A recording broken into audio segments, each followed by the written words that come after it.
This is Weights and Wealth, your one-stop shop for entertaining education on building a stronger body and bank account. We are not doctors or financial advisors and must warn you this is not medical or investing advice. It is for your entertainment.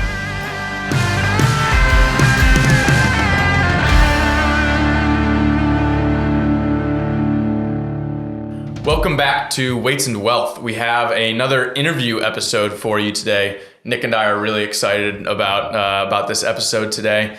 This is Ricky. Ricky and I met at a coffee shop not too long ago, and we're actually from like the same area in upstate New York. So we really quickly got to talking about things, and then once I started learning about his homesteading that he's been doing, I was like, oh, we got to get this guy on the podcast. So before we get started, Ricky, do you have a weights wisdom of the week for us? Yes, definitely. Some of the biggest things that I've noticed, throughout the recent hit time frame for changing the way that I am physically is keeping out soy, keeping out MSG, and to single ingredient foods.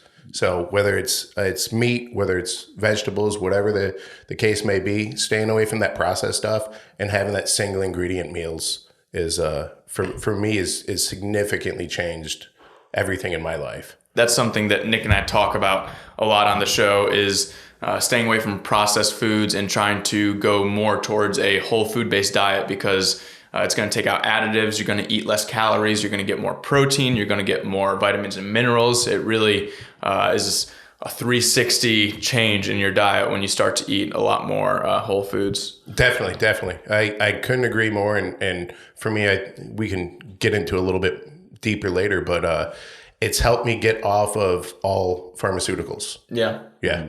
Do you want to tell the audience about yourself? A little intro maybe about who you are? So I've lived in Tennessee area for going on 2 years now. I'm originally from upstate New York, right down the street from where you are. So we got a lot in common there, which is ironic. And I joined the Marine Corps right out of high school.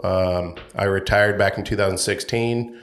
Was stationed in New Orleans, stationed out in San Diego area, Camp Pendleton, back in New Orleans, retired out of there, and then came up here 2 years ago. And since getting here, you started raising animals. Was that new till when you got here, or did you start that in Louisiana? So that's completely new. Kind of the whole pandemic thing, changed the way that I looked at everything, whether it was food, whether it was being on pharmaceuticals. I didn't like the dependency. So I've always hunted, I've always fished. This was just another level to where I was already kind of going, and just allowed me to be more self-sustainable. And my view is like the full circle aspect. And whether it's fishing, I fly fish. So being able to tie a fly, catch a fish for me is cool. Something that you made was able to, produce a fish. Same thing, putting on a meal and I'm the one that cooks at the house. So if I can grow the vegetables, if I can hunt or raise the animal, for me, that's one of the coolest things because that just completes that circle. You know where the food came from. You put in the effort to do it, and that nourishment that you're getting is all that hard work that you put out throughout the year to get to that point. It definitely makes you value and respect and be more thankful for the food when you realize all the hard work you had to put in to get the food. Exactly. Because a lot of times when we go to the grocery store, we don't understand the effort that is just put in there. We do have a lot of waste. And for us, our waste is used, whether it's in the compost, whether it's going back to the chickens, because they eat nearly everything. So we don't throw food out. It goes into a pile and then it goes down to the girls. One of the funniest things that I see in grocery store on labels is when you go past the egg section, you'll see eggs that say like vegetarian raised. It's like chickens are omnivores. Chickens are supposed to be getting the scraps. So when you have carcasses that you can give to the chickens, yes, that's really good for the chickens and for the eggs that you get from the chickens. Yes. So chickens are little velociraptors. And I think it was on Rogan, and he had chickens. And he's like, they come in, they start pecking at you. And you're like, oh, that's so cute. No, they're trying to eat you. if chickens were bigger, we would be in trouble. They eat everything. So it's like you go to the pen and they're like, oh, they're pecking at you. That's adorable. No, they're trying to see if they can eat you. That's all they're trying to do. They're like, okay, they're testing the waters. But they eat everything. Everything.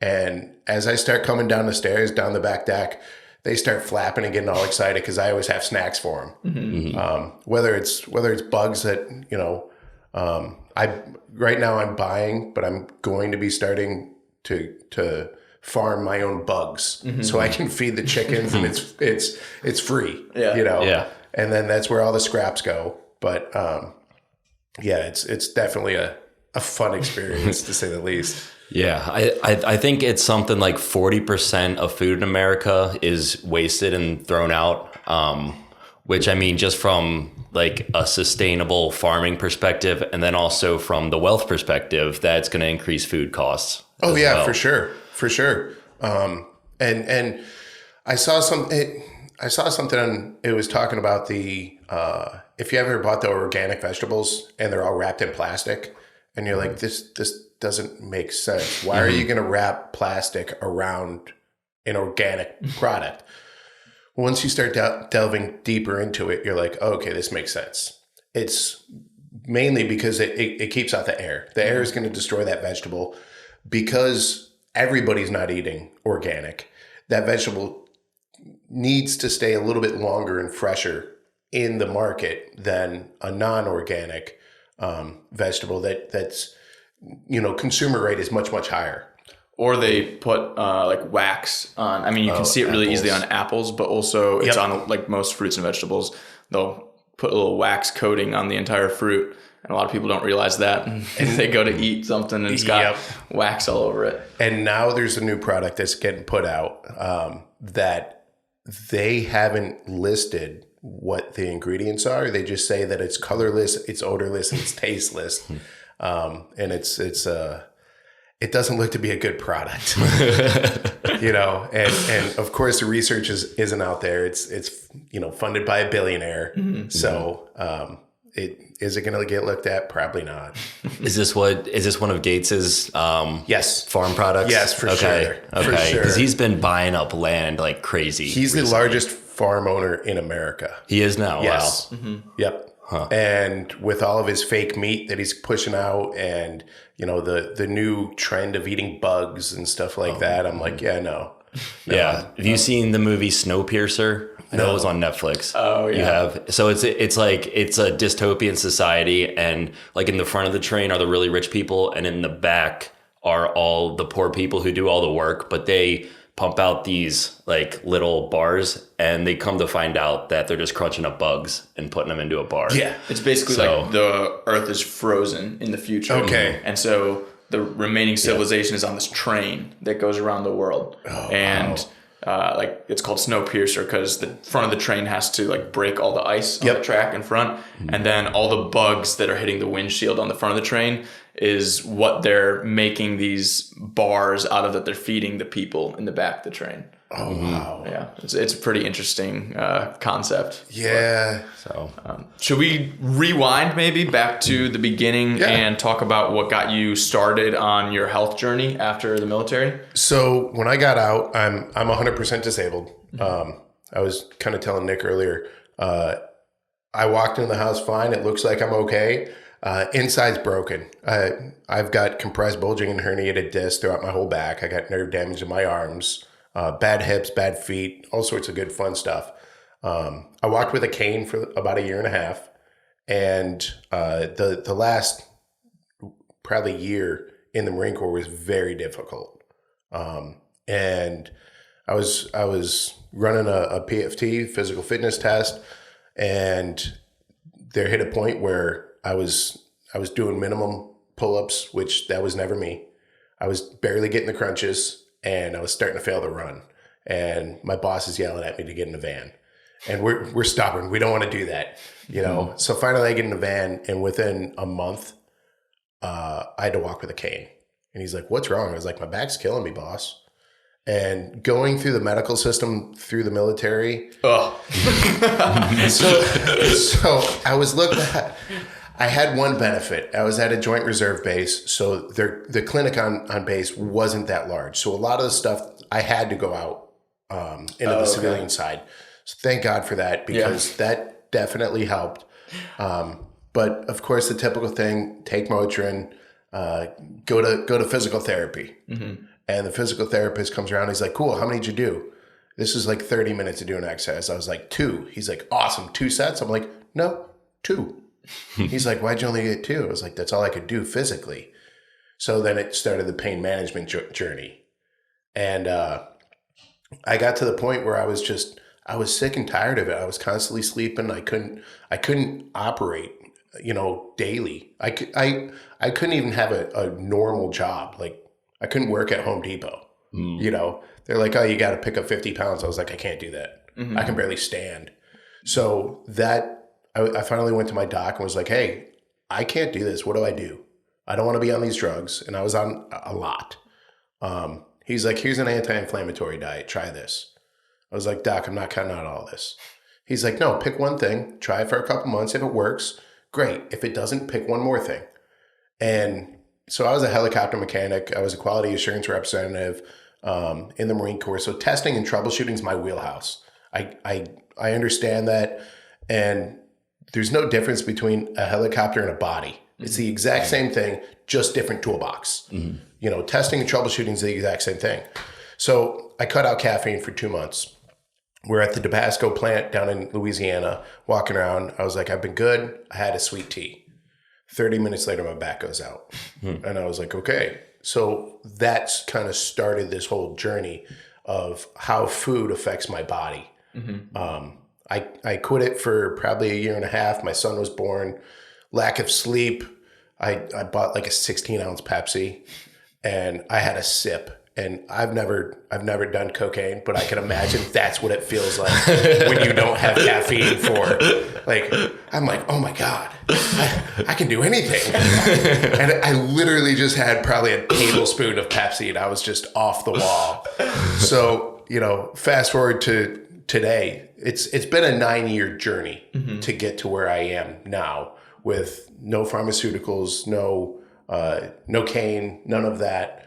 And along the way, I've learned what I can do and can't do. One of the things is coffee and caffeine. I can have 1 cup a day. If I have any more than that, my back's going to go out and I'm done for the rest of the day.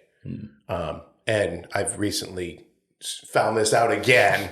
And my wife was like, "Hey, you had too much caffeine." I was like, "No." Mm-hmm. And I was like, "Yeah, you were right." Yeah, I'm kind of the same way with caffeine in my sleep. Like, I keep thinking that because often I'll cut out caffeine completely, and then I'll start adding it back, and then I'll get up to like 4 or 5 cups. I start sleeping poorly, and then I kind of realize, oh, that's why. And we get stubborn. We're like, I know what I'm doing. Yeah. I know that, and you're like, "Yeah, no, I don't. No, I don't." Yeah. The elimination diet is really, really interesting to me because my sister Katie from episode 8, Naturopathic Medicine, is sitting here helping us produce the show with our faulty cameras here today. But growing up, Katie and I, with our dad, he had migraines like several times a week, just debilitating. And then when he went to a functional medicine practitioner, he told him, "You are allergic to dairy and gluten and corn. Stop eating it immediately." Yep. And his inflammation just completely went away. Like, he couldn't open jars because of his arthritis. Yep. And then gone, migraines gone. He lost 40 pounds in that first year. So, I mean, an elimination diet can just be an absolute game changer for people. And I recently had a client go through an elimination diet for the first time.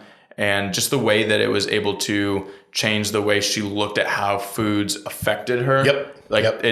You can't really understand how foods affect your body, I think, until you do an elimination diet and you start to see these everyday symptoms that you deal with just fall off. It's really crazy. Yeah. A complete reset. And that's exactly what my wife and I did. There was a program here in town, and she was like, "I'm not happy. I want to change something. Let's do this." And I was like, okay. and we did it together. You can't do it by yourself. It's not possible. Especially not if you're significant, like if you're living with someone, Yes. or if you have a roommate or a significant other, like if you're married, if that person isn't on board, you're not going to be able to do it. You're going to fail. They're going to be an influence on you to eat what they're eating. And so if they're not on board, it can be very, very difficult. Well, the cravings, just seeing the food in the house. The very first night we did it, I went to bed at 7:30. My wife's like, "What are you doing?" And I was hangry. I was like, "I hate everything. You took everything that I love from me. I'm going to bed." And no sugar, no caffeine, no alcohol, no grains, no this, no that. Like everything's a no. And I was like, "I'm going to bed." And she's like, "Okay." And she just like, and there was ups and downs throughout the whole diet of, I walked in to the clinic that we were going to, and one of the owners was like, "How's it going?" I was like, "I hate everything. Everything is terrible." And she's like, "Hangries?" I was like, "Yeah." Yeah. How long do you think it took you to, for your palate to adjust to no sugar? Because Nick and I have talked about this on several episodes recently about how your palate shifts when you stop eating sugar. So we still eat sugar. It's not like I'll have the organic sugar in here, not a lot, and then the only other things is like fruits and stuff like that. Other than that, it's not. It was a month. Yeah, it was during that elimination diet where you eliminate everything. Yeah, so you're not really craving it at that point. Yeah, like for me, I notice it takes about like a week and a half, 2 weeks of once I like cut out sugar, where then I feel like fruit and sweet potatoes are really sweet, and I don't have the cravings for like cookies just go away. Yes. Yes. So sweet potatoes were never a thing, ever. And with that diet, you can't do eggs, you can't do this, you can't do that. And I was like, what are we gonna eat for breakfast?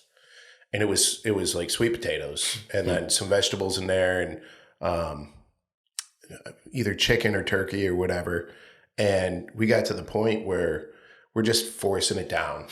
And I was going to get into competing natural bodybuilding when I was still in before I got broke. So I understand the forcing of the food. You're just like, I'm eating this chicken breast just for the protein, and like cutting it up into little pieces and just swallowing it because you don't want to eat it. It was like that in the beginning for the sweet potatoes, but now we crave them. Yeah. It's like we have to have them. Oh yeah. At least I once love a day. Potatoes. Yeah.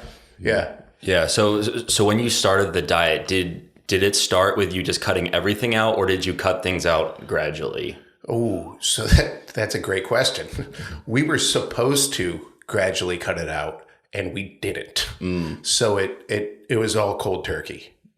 Yeah. So I think that was one of the reasons why it was so intense, because we didn't do that. Just all, yeah. And we're just like, well, I guess today's the day we stop eating everything. Yeah.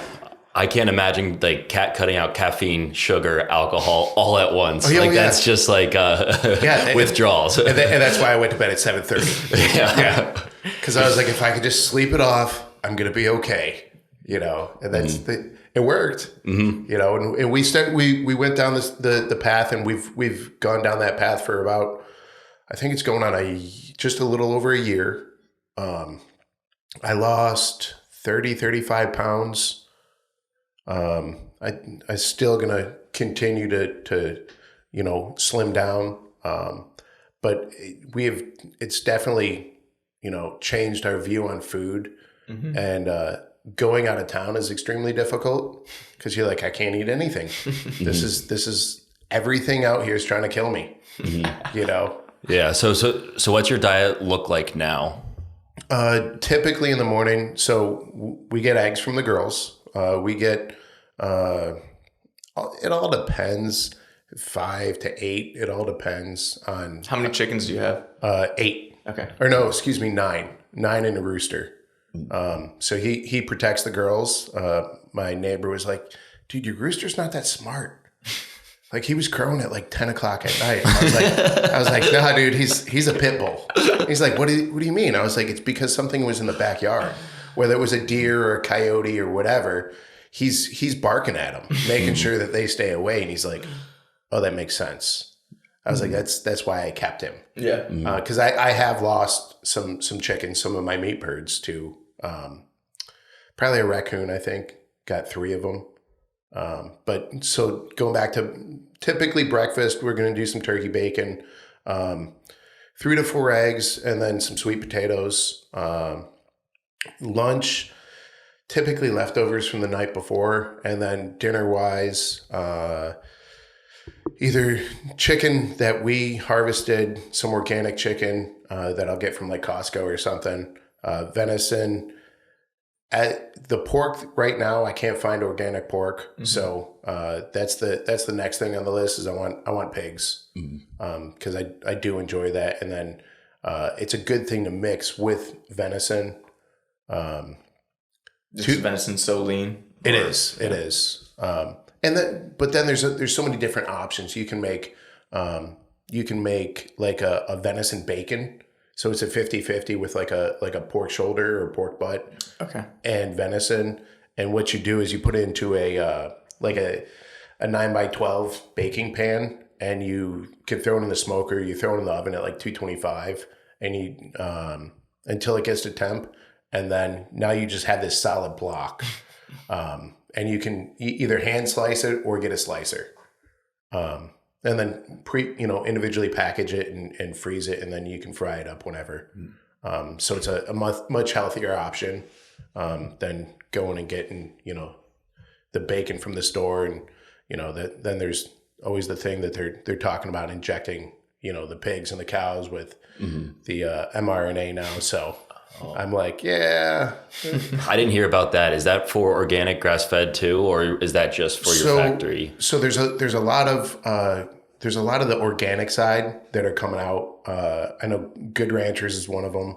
I think there was one out of Georgia that you mentioned. Yeah, White Oak Pastures. Yep. So they're not going to do it. They're not going to do it. Yeah. So there's a couple of the bigger brands that are newer on the market. That have just come out and they said, no, we're not doing this. We don't believe in this. This is something that we're not going to do. But when you go to the store, you go to a restaurant, I would expect it. Okay. Yeah. I kind of hope that they start slapping that on the package as well. I mean, it'll probably be marketed as our cows are vaccinated, but yeah, that's the tough thing. Cause just the way that it all works together, whether it's big food, big pharma, USDA, all intermingled, and finding loopholes around stuff to not have to label or to kind of misrepresent. If you look at one of the things, so I got into curing meats, making jerky and stuff like that. And if you look at the quote unquote uncured meats that you can buy at the store, it's a lie, because the USDA doesn't recognize celery juice powder or the cherry juice as a cure, which it does the same thing as curing salts. It just does it differently. They consider it a flavor additive, so that's why they call it uncured. But you can't buy uncured meat. The curing process is what kills that bacteria. So they're not gonna put that out at the store and be like, oh, here's this bacteria filled uncured salami. Wait, so is curing like the pasteurization process, but for meat? Essentially. So you have your nitrates and your nitrites, and I can't speak intelligently on the whole process of it, but basically what you're going to do is you can use pink curing salt, and the reason people avoid the curing salt is just due to the process of getting that it's highly processed. Vice a more natural product like celery juice powder or the cherry juice or a couple different things. And all it is it's that process of putting this into the meat. And I don't know which way it goes, nitrates or nitrites, but what it does is it essentially kind of pasteurizes it. It kills that bad bacteria in there. So that's the process of the curing of the meat. And there's smoke cures, there's sugar cures, there's as you go throughout the history of food prior to refrigeration, which is kind of cool. You get up north, and I mean, from New York, you can tell that the palate is different than South Carolina. It's a spicier palate down in the South. And then as you even get over to, Texas, New Mexico, Arizona, and that all has to do with curing foods. So up north, because we have such a long winter, we don't have to cure meats as long, because we can put it outside, we can put it in the basement, whatever the case may be. So it's a sugar cure, a maple cure, even a salt cure. And as you start getting more south, the peppers become more of a curing process. Interesting. Yeah. So when you go to, specific areas in China, Thailand, India, all these hot climates, all of their cures are done at a hotter temperature, essentially, to our mouth, because the peppers cure the meat better for a hotter condition. Wow. That's interesting. I mean, that makes sense. Yeah, it does. Because British food's known for being bland, but I guess they didn't have to. They don't have to cure it. The same, New York foods, except for buffalo wings. That's the only thing that's got some spice to it. But like I pick on my mom because like everything's spicy. I was like, Mom, you think mayo is spicy? That's me. I remember you crying over mild wings, tearing up. Well, welcome to the South. Your palate should be changing here soon. Yep. Do you want to go through the process of like building a homestead from the ground up? Because I think a lot of people are starting to get more interested in that. So I know from what I've heard before, it's generally recommended you start with chickens and then so chickens are super easy, and I tend to be a procrastinator a lot of times. So our chicken journey was. I went to Rural King and I bought chickens. I didn't have a place to put them. And, they're small, so they're going to go into a brooder, which all that is just a place for them to get large enough to go outside. You're going to have a light, you're going to have your food in there, and then some sort of bedding. A lot of people use like a little camping tent and put straw down. Yeah, you can use I used just one of those, the black and yellow totes that you see at like Costco or whatever. And I used that for a while until they got to be a little bit too big. And then I moved them to a larger box. And then after that, they ended up going outside. And what a lot of people don't understand is typically you don't get eggs for the first like 6 months to almost a year. So it's a lot of work going out there, making sure the chickens are clean, making sure the coop is cleaned out. They got good water, they got good food. You're getting enough, protein, because it is definitely a ratio of making sure they have enough protein to grains and stuff like that. But that's the easiest way, is just to kind of jump into chickens. Did you have any problems with your chickens laying eggs with that when the whole egg shortage came around? That's, honestly, I personally didn't, because all of my food comes from the Mennonites. Okay. So in Kentucky, they have Kentucky Organic Farm and Feed, I believe it is. So basically, I was feeding them organic food from Tractor Supply. And that bag was, I think after taxes, it was like $35 for a 40-pound bag. I can go just over the border, pick up a 50-pound bag for like $22. It has no soy, it has no corn. It's all organic and a much better product for a cheaper price. So that's all the chickens end up eating. That and scraps and bugs. And I do have them in a chicken tractor.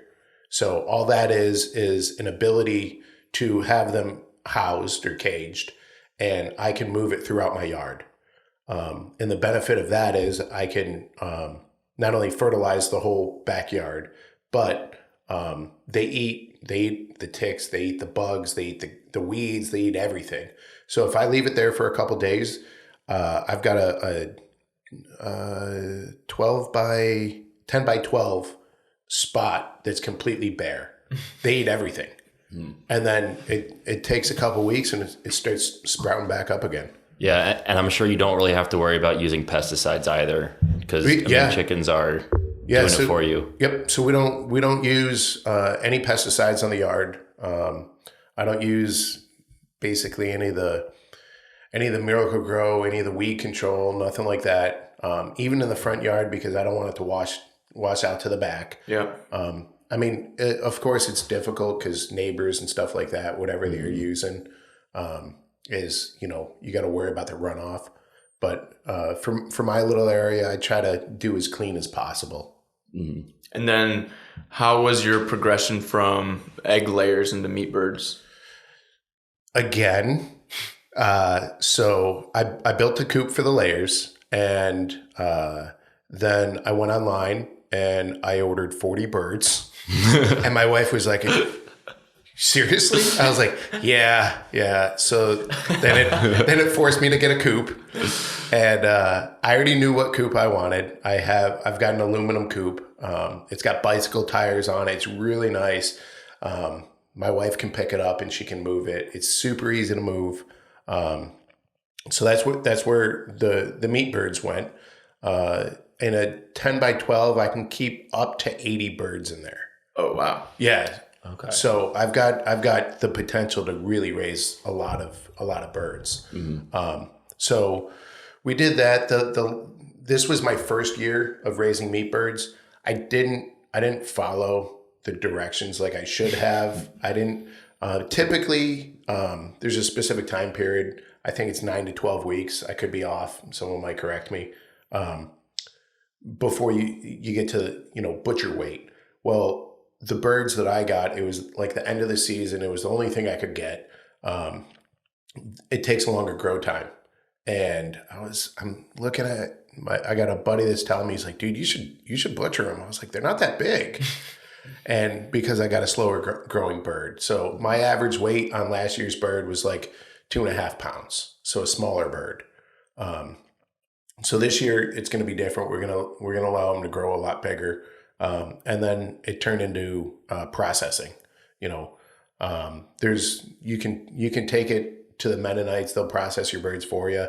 But now you got to talk about catching them, loading them in a vehicle or a trailer, bringing them over there, that part could be inconvenient. But the whole butcher process, packaging, and can definitely has some pluses to it. Mm-hmm. But I did by myself. The wife and the kids were in the house. I did 36 birds in probably 4 or 5 hours. Oh wow! Yeah. Okay. So that's from going from the coop to the freezer. Okay. The whole process. Wow. Oh wow! Yeah, that's quick. Yeah. Yeah. So it's once you get on a routine. Mm-hmm. It's not that it's pretty easy. So I mean, I've got a chicken plucker. That's the key. If it wasn't for that piece of machinery, it would have taken hours upon hours just doing it by hand, and it's not something that yeah. How did the wife and kids take like seeing the birds and then having them butchered for dinner? Like, because I know Alex has said, because we want to eventually get animals, and she's like, okay, but you can't kill any of the cows. They have to be my pets. Yeah, so I think the key is, number one, you don't name them. Oh, I was about to ask that. Yeah. It's kind of, it's funny because it kind of reminds me of, when they're trying to talk someone off the ledge, or they're trying to talk to, someone that's got hostages. You have to try to get to that level of, humanism, talk about do you have kids, this and that, so it can bring it down. Well, on that side, you don't want to do that. You don't want to name them. So like, my son's 5, my daughter's 3, and I have a 17-year-old as well. So she completely understands, my older daughter. Mm-hmm. But the younger kids, it's like, these are meat birds. And that's all they knew them as, is they are meat birds. These are our girls, so we treat them differently. You're not going in, you're not going in the pen, you're not going to pick up the birds and do this. They're starting to understand that that's the purpose of them being here. Once we get to like pigs or goats, it might be a different story, and that's a bridge that we're gonna have to cross when we get to it. But yeah, so far these are meat birds and these are the girls. You know, definitely a complete different view on them.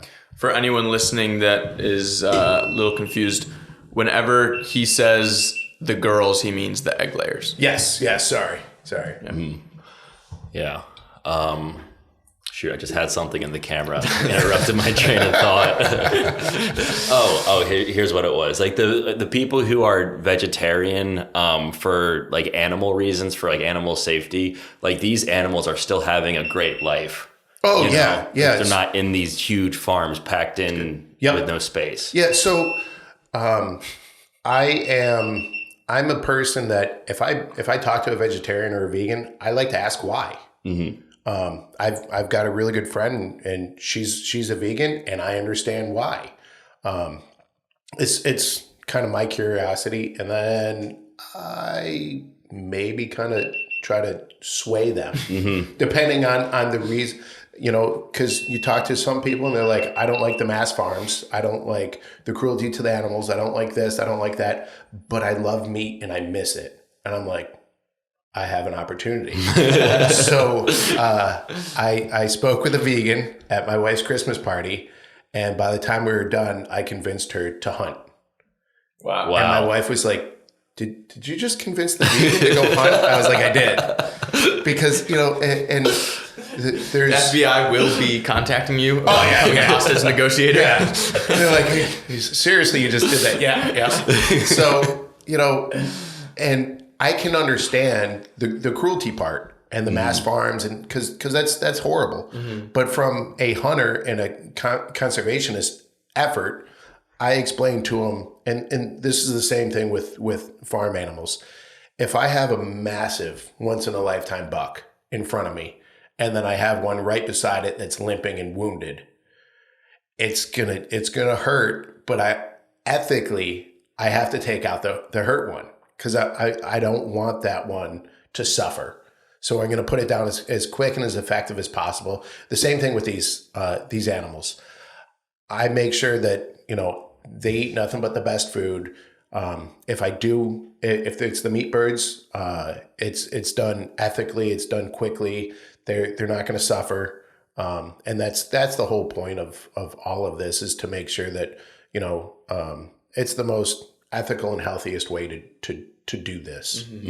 One of our we have the Weights and Wealth books of the month here with the book club. And one of our recent books was Sacred Cow. And it's about how grass-fed and regenerative agriculture is better for the earth, better for you, and better for the animals. Yes. And one of the reasons that I buy grass-fed is because I want to vote with my dollars for these animals having a good life and not being packed in these like cages basically their entire life. Yeah. So we talked about marketing before with like chicken eggs. You know, the whole pork, it's the other white meat. It's not. Pork's not supposed to be white. It's a darker meat. And if you look up, especially the heritage breeds, even wild hogs, they're not white. The reason why they're white is because they're grown inside of factories. They don't have any sunlight. They don't get vitamin D. They don't have any melanin in their skin. And that's why the meat looks like that. So if you look up different breeds and you actually look at their meat, you'd be like, that doesn't even look like pork. Yeah, the heritage pork that I get from Butcher Box, because that's where I get a lot of my meat, is like a dark, rich, like pink, like almost like a red. Yep. And it definitely looks a lot different than the pork you see at Piggly Wiggly. Oh yeah, for sure. It's like same thing with salmon and egg yolks. Like people dye salmon and egg yolks now to be more orange because that's supposed to be like a healthier salmon or egg. So the eggs, they'll feed them turmeric and then I forget the flour, but they'll feed that to yellow up the eggs when really all you have to do is feed them calcium and protein, and it'll do the job for him. Yeah. But that's a higher cost. So, at the end of the day, I get it. It's about cost and effectiveness, but that's just not stuff I'm willing to put in my body. Yeah. And we also like to talk about very like long-term thinking, and in the end, you'll have probably higher medical bills once you're older if you're eating this worse food. For sure. Food is medicine. And with this food journey, we've also gone down the holistic journey of care. I don't go to the doctors anymore. I don't see a point. And one of the things that kind of sparked this was when I found out that caffeine hurts my back. I went to a pain doc and everyone was praising her. Oh my gosh, she's amazing, blah, blah, blah. And she's like, how are you doing? I was like, I'm doing great. She's like, you taking these pills? I'm like, nope. She's like, how'd you get off it? I was like, I stopped drinking caffeine. She's like, I don't believe that works. I was like, that's cool. I don't care. Yeah. I have already proved to myself through testing and troubleshooting that it works. I think one of the problems with medicine right now is that there seems to be an unwillingness in Western medicine to pay attention to any kind of anecdote. It has to be a double-blind placebo study, or they don't really care. Yeah, the peer review, the this, that everybody's claiming. Unfortunately, if we just go back to following the money, which works with everything, you're like, okay, who's paying the peers to review? Oh, it's the same people that are paying for donating to the medical schools. It's the same people doing this. It's all within the same group of people that are doing this, and I can understand it because that's all you're taught. You don't. There's very few people that'll look outside of their textbooks, outside of what they've learned, to go ahead and see that, hey, look at this plant works. The ear infections. We treat ear infections with garlic. Garlic. And it works for you? Oh my gosh, yeah. Yeah. My son just screaming bloody murder for 30 minutes. To the point where, like, do we bring him to urgent care or the ER? What are we going to do? Yeah. And we have a garlic salve. We put it on his lymph nodes, on his neck and around his ear, and then garlic drops in his ear. And once it kicked in, it was done. Yeah. So yeah, have you heard of the Vanman company? I think I have some in my pocket right now. You really? Yep, I got some in my pocket right now. No way. Yeah, I've got his lip balm. Okay, yeah, because right there he was. Yeah, there it is. Because he was on the Burt's Bees, or was it? Is that the old one? So Burt's is owned by Clorox. Yeah. It's not a decent product. So I use this. They're chapstick essentially. Their tooth powder is great. It's made from eggshells. They got a new product that's coming out now. Another kind of tooth powder made from beef bones and something else. Deodorant they're coming out with. And their tallow, their salve. We've got both of those. That stuff's great. That stuff is great, and I'll use it on my beard because and you think you're like, okay, I'm literally putting beef fat on my face. I'm gonna break out because I'm putting it. That's not how it works. It's these are products that have been used for years and years and years, and then we've gotten away from it to what's on the market now.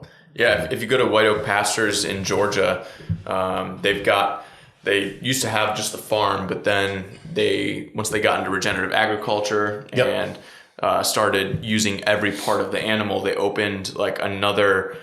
another store right next to their meat store, and now they use all the leather, all the tallow, everything to make the nose to tail. They use nose to tail, and they make everything from wallets to blankets to candles to soap, and like this is stuff that people have been using for hundreds of thousands of years for other purposes than just food, and it has that functionality. And I think we're starting to see a big like resurgence of that today. Yeah, definitely. Because people are starting to see just the endocrine disrupting properties of a lot of cleaning supplies and stuff out there. Oh yeah, it's for sure. And I mean, when you break it down to it, you can clean most stuff with vinegar, citrus. So whether it's orange or whether it's lemon, whatever the case may be, there's products out there that you can make that are cheaper. But a lot of times it's people, it takes effort, it takes a while to build this stuff. Yeah. And you gotta slowly learn how to do these things, Oh yeah. You can learn. You just got to ask people that are doing it themselves for help. Yeah. And I think that's the best part of this, I'd say, community is the shared wealth knowledge that, hey, what about this? What about that? Eventually I want to get into bees. I've got a couple guys that I know that are already into bees, and they're more than willing to help, that process. And the same thing with me.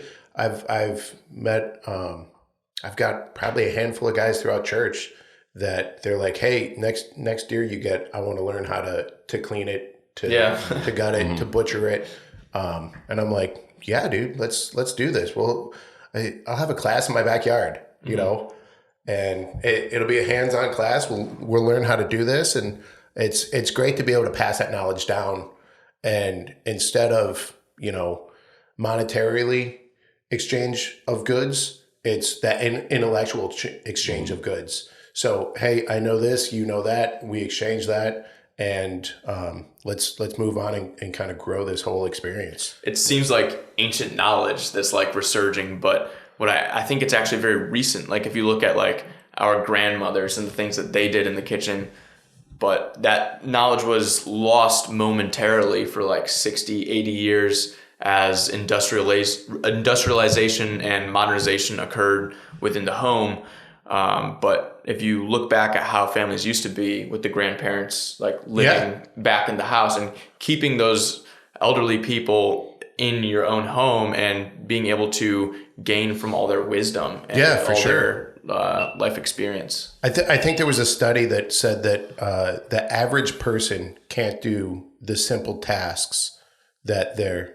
We're going to pause real quick. Just Do we have 0 cameras on? Yeah, Katie, or no, you can unplug that one. This one's on now. Oh, it is? It just started back up, yeah. Okay. Well, just worry about this one because that one's going to keep turning off because of the temperature. It's too hot. Okay. All right. So like the reason I brought up Vanman in the first place was because you were talking about following the money, and he likes to talk a lot of trash on Big Pharma, and I just mentioned this on another one, but he says, I don't have a medical degree, but I have a master's in accounting. So it's just follow the money. I saw that one yesterday, you did, and I was like, yep, that's perfect. That's perfect. And I mean, that's the easiest thing is just, where's it all coming from? And then you start to see, and you're like, oh, it's all the same people. They're all the same people funding this, and it could get down the conspiracy theory path or whatever. It's all for control. If you look at the average test level of a kid today, it's equivalent to a 60-year-old man right now. Yeah. A 19-year-old kid has the same test level as a 60-year-old man. And you're like, that's not supposed to be that way. No. Yeah. Ted actually just wrote an ebook on testosterone. It's good. I mean, we're still editing it, but it's about 30 pages or so. 30, 40 pages. It's, it'll be actually by the time this episode airs, because we're recording this well in advance, the ebook should be up on the website by then. So definitely head to weightsandwealth.com if you want to check out that ebook. But yeah, the statistics on how testosterone levels have dropped is shocking. I've gotten blood tests from people that just show me their blood work that are showing like levels of 300, 400 nanograms per deciliter. Like 20 years ago, that would have been pretty much like deficient in testosterone. Whereas like now for guys our age, that's the norm. And they wind up changing the reference range because now the reference range is 300 to 1,000 nanograms per deciliter. Whereas like if you look at like a bunch of 60-year-old men, their levels are like 700, 800, 900. They're in the upper end of that range. Yeah, so they're just changing the baseline. It sounds like the military and the hearing exams.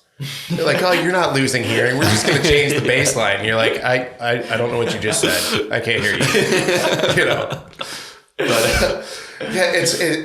it's all has to do with our food. The lack of good cholesterol. Yeah. Soy's in everything, which has the phytoestrogens. And again, going back to testing and troubleshooting, I'm essentially doing a live test on my son. He doesn't have soy. He doesn't eat any of this stuff, and we're very blessed. We have some pretty decent genetics. So I'm just imagining this kid in high school, what he's going to look like without all of this food. So it's also very interesting because Nick and I just recently covered a study that shows the correlation in height and how much dairy and quality animal proteins are consumed. Okay. And it's a very, very, very strong correlation between the amount of pork, beef, eggs, dairy, and potatoes that are consumed and how tall men get. I can see that. So Yeah, and my parents, like, we grew up eating pretty well, but my mom is not anti-meat, but definitely lower meat. And when my brother was a kid, he had a reaction to dairy, so she had him drinking soy milk. And I'm probably like 5'11". He's like probably 5'8", 5'9". Yeah. So, stuff like that. I've seen it with Nick's twins. like, Mark, I'm better than you. Okay, I drink real milk. maybe he's 5'9", 5'10". I don't want to. But I also grew very, very late. I told these guys it could be genetic, but I was 5'1" going into high school. Okay. I wrestled as well, and I wrestled 106, which is the lowest weight class. Yeah. So I was small. I wrestled 171. Okay. Yeah. Okay. I was 160 by senior year. Okay. Nice. But now I'm about 190. So I think if you look at the wrestling in the state here, they have so my daughter wrestled, and there's a town here. Their boys team has won states for the last like 10 years in a row. They have a lot of money. They have a benefactor that, dropping millions on this program, and it's all through the booster club. So it doesn't go through the school. The booster club's a 501c3. So this guy owns a company. It's a write-off for him. It's genius. I love it. If I had the money and I had to write it off, I'd do the same thing. But they recently started a girls team last year, late in the season, and their girls team took third in the state, starting from nothing to third. So this year they took first, and it was against our girls. Obviously we lost, but the thing was, they weren't good. They had maybe 5 moves. The moves were terrible, but they have a nutritionist. They have all of their meals are meal prepped by a company because they have the money. They have a personal trainer, physical trainer. These girls they were so much stronger than ours. And it has everything to do with the food that they're putting in and the exercises that they're doing. Their endurance was better. Their strength was better. Their moves were garbage. They really were. But they could force them because they were so much stronger than our girls. So much stronger. And you're just watching, you're like, they're not good. I think this leads us into a really interesting topic that I think we almost went down earlier. But a lot of people will say, like, oh, you shouldn't restrict your kids and the food they eat because you don't want them to have a bad relationship with food.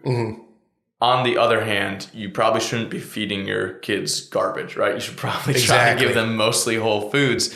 But that seems like an extreme point of view to take today because the average American's diet is just garbage. We went over a statistic early on the podcast here where like it's around like 65-70% of kids' diets are processed foods just because it's convenient, Oh yeah. It's raising kids is difficult as it is. So you do look for that easeability, and whether it's food or whether it's, entertainment TV, park them in front of the TV or the tablet, and then you have some peace and quiet for a couple minutes. I can understand it. It does take a lot more work and a lot more effort, but the kids are worth it. If you want your kids to be healthier, this is the path to go down. And as a wrestler, I'm assuming you probably cut weight, right? Oh yeah, and it's terrible. We hate doing it, whether we're illegally wearing a sauna suit or like trash bags, and, 15 layers of clothes, and we're constantly running. So, and knowing how our bodies work, the female body works completely different. So it was interesting to see my daughter wrestling and watch these girls try to crash diet and cut a couple pounds, as my daughter is destroying. She ate like probably almost my entire deer from last year. So I'd get ground, and she'd kind of make like the P.F. Chang style lettuce wraps. So she'd show up, and I remember one of the dads, she's pulling out lettuce, and he's like, picking on her, oh, nice rabbit food. I was like, yeah, just wait. She's like jamming this thing full of venison and just mowing it down. He's like, what's that? I was like, venison? He's like, you got to be kidding me. She brought venison to the match? I was like, yes. Because, I know how to properly diet and to cut and to build mass. And, that was, my daughter's stronger than nearly every person she wrestles. She's got a very similar build to me. She's jacked. She wrestled 114, and she could physically dominate over people. And I think one of it was part of the diet that she was eating. And of course, she's a high schooler, she's a teenager. She's not going to be as strict as we are on it. But I think that's a definite, big factor in this is, if you can get these kids on the proper diet, especially wrestling, they're going to succeed.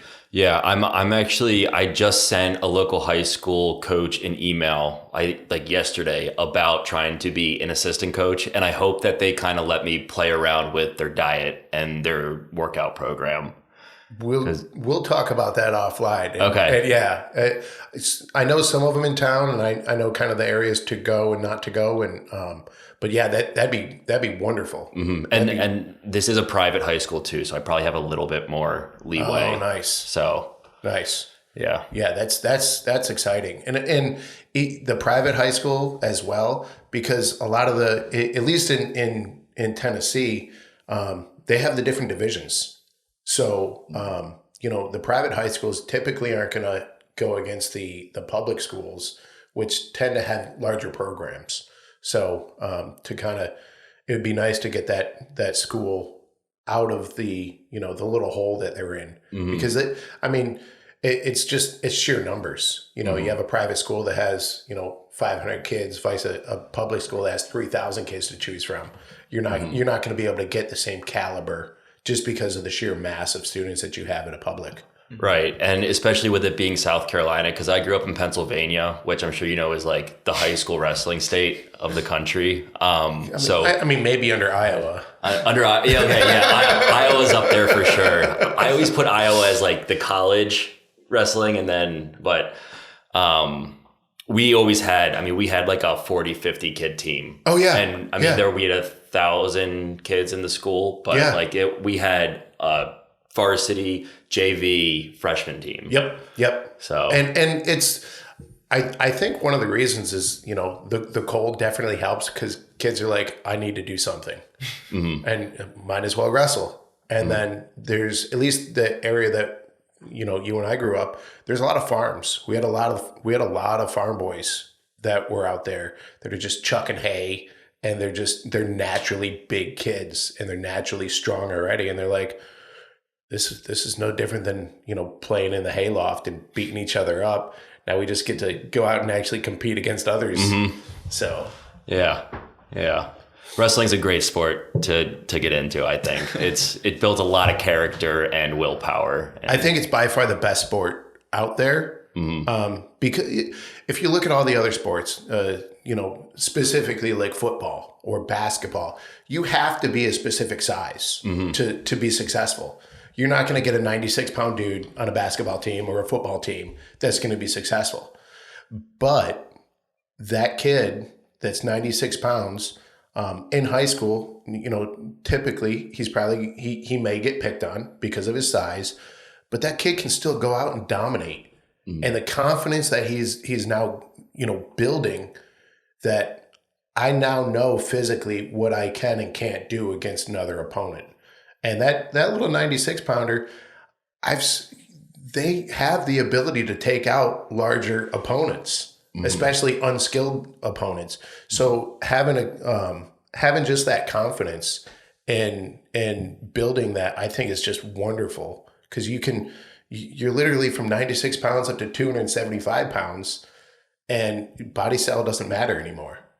Sophomore year, our roommate, Cooper. Oh, yeah. So I don't know how much Cooper weighs or weighed at that point, but 145, and probably, I was about 180. Probably like around there. And at that point, I was getting up to like 175, 185. And I mean, our apartment, whenever we would drink, it seems like Nick and Cooper would just want to wrestle us. And I'd be like, guys, I know you can kill me. You're both like amazing high school wrestlers. And I just wind up on the ground. Like, I got 40 pounds on Cooper, but like, I've never wrestled, so he's gonna absolutely manhandle me. I mean, technique-wise, Cooper was definitely better than me. So I had 40 pounds on him, and we were like head to head when like we would wrestle. Our apartment was just like always wrestling going. Yes. The poor people that live below you, like, what are they doing up there? Sounds like they're just constantly wrestling. Like, you guys want to come up? Fun times. I going through school when I was in the Marine Corps, one of the guys he wrestled, and he found out I wrestled, and of course we're just like, but we're gonna wrestle, and that's what it turned into. Is we'd all go in the back, and he was, I think we're similar size, but technique wise, he didn't really have much, and I was just destroying him, and we leave, we got carpet burns on our elbows, and just getting all messed up, but it was a good time. It was a good time. Yeah, we did some mud wrestling too if it rained out. There was actually a guy there who was Nate. Was he Navy? No, he was Marines. Yeah. And he was a state placer in Ohio, and he probably had like 40 pounds on me or so. And we would wrestle. I mean, he would usually beat me, but I could still hold my own against him. Oh yeah. So yeah, I had a guy that I worked with, and he was a wrestler, and he was a cocky wrestler. And he's like, I'll take anybody. And one of my buddies went up, and this guy outranked me, and he goes up and he just gets thrown, and he ends up hurting him. And this kid like laughs. It was like, haha. I was like, nope, that's not how it works. I don't like that bully mentality that he had. So he's like, who's next? I was like, that's me.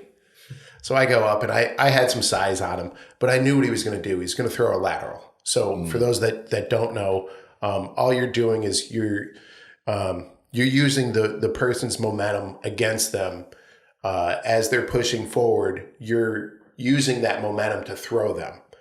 Well, the easiest way, if you know the lateral's coming, because he's going backwards to throw me over top of him. Well, if you know it's coming, the easiest way to counter is just to literally fall forward. So as you set up the lateral, if I'm going to throw you, I'm going to bring my hips and my feet closer to you so I can pick you up and throw you. Once you do that, if there's any stoppage during that point, I'm off balance. So as he's trying to throw me, he sinks his hips in, he brings his feet closer. Now he's off balance, and I literally just fall on him. This sounds like judo, not wrestling, from my small amount of combatives training. It's similar. It's similar. I would also try to keep it going too, so I would let him flip me and then just try to keep the momentum going. Too. But that's the best way to take down a football player that is much larger than you, because they know just to run at you. And you just lat drop them. They're like, I'm just going to hit you as hard as I can. You're like, sweet, I know it's coming. Yeah. What do you think you miss most about the Marine Corps? The people. Yeah. I think and that's one of the reasons I like living in this town, because I do enjoy the people. We have a real similar mentality. because of either what we have done or what we do. And I think no matter, we can go into a room full of 1,000 people and nobody knows anybody, and all of the military members are going to find out who they are very quickly. And we're just, whether it's, we can smell each other. I don't know what it is, but we will find each other somehow, some way. And I think that's the biggest thing. It's just the people. Mm-hmm. Yeah. Yeah. Yeah. Because a lot of times, like, the job sucks. Yes. You just have so much fun with the people. And it's kind of hard to explain that to other people. It's like, oh, yeah, the job was so bad, but, like, we still had fun. the stories that come out are just some of the ridiculous things that it's just, I've come into the shop. I was on duty. It was my shop. And so being the most dangerous thing in the entire world is a bored Marine. Because we will build stuff, we will do stuff. I've seen crossbows built that will penetrate cinder block walls. Oh my gosh! Yeah, out of scrap parts. I walked into the shop and I look over and I was like, oh, this can't be good. And one of my guys has an AT4 in the shop.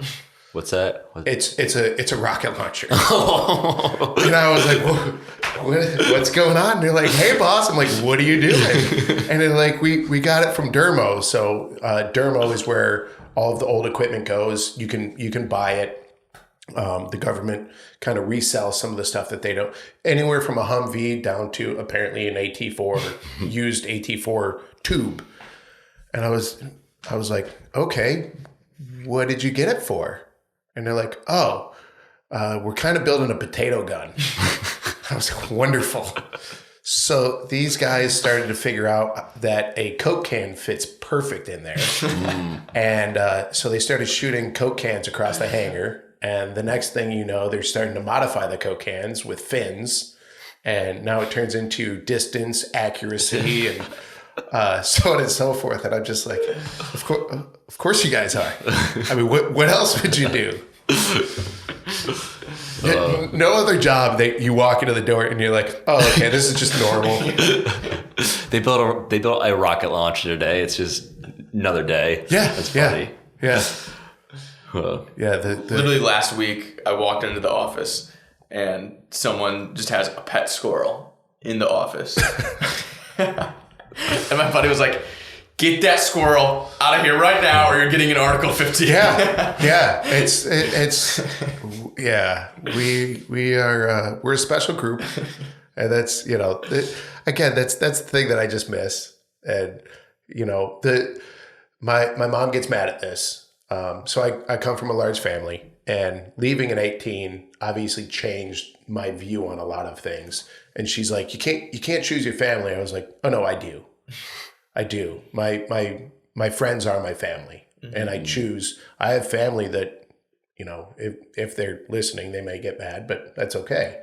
I have family that I'm not as close with as some of the people that I served with. If they call me up and it doesn't matter where they are, hey, I need help. Got it. And my wife knows, hey babe, I gotta go. She's like, where? I'm like California. Why? I was like, so-and-so needs help. Got it.